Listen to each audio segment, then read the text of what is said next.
Kemi, thank you very much indeed for joining us. It's great to have you on the programme for the first time.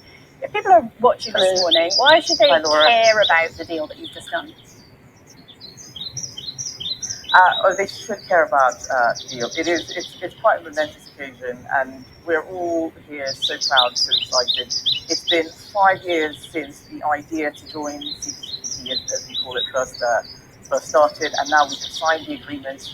This is it's the fastest growing region, the Asia Pacific. It's going to be responsible for at least 50% of the global growth that we're expecting between now and 2035. And countries have been queuing up to join this trading bloc. We've got there first, we've got a seat at the table. And it is, for the UK, it's actually quite a momentous thing. It's the biggest trade deal we've signed since we left the EU, and there's everything to play for.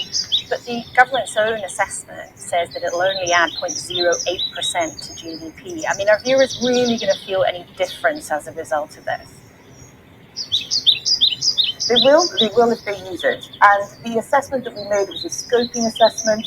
It's just a very broad brush sort of static modelling. It doesn't look at so many things. It's not specifically about trade deals. We use it for all sorts of things. It doesn't look at the future growth that's coming in, and it also doesn't look at how we utilise the agreement. And this is why it's so important that I explain to people how significant it is. If we don't use it, then it'll become a self-fulfilling prophecy. This is a forecast that's only as good as the way that we utilise it. And one of the things that we need to remember is that there are 11 countries in there who are making up about 500 million people. That's so much potential. That's where the middle class is coming from.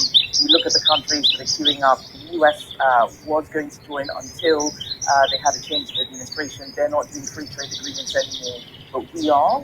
This is global Britain. The world is our oyster. We're not isolated. We're not insular. Should China be allowed to join?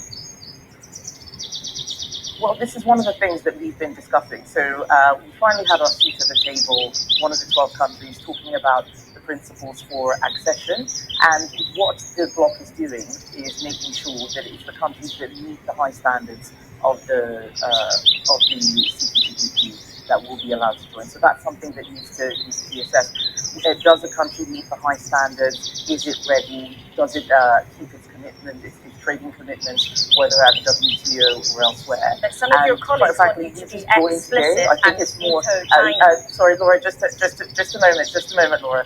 One of the things that's really important, you just joined today.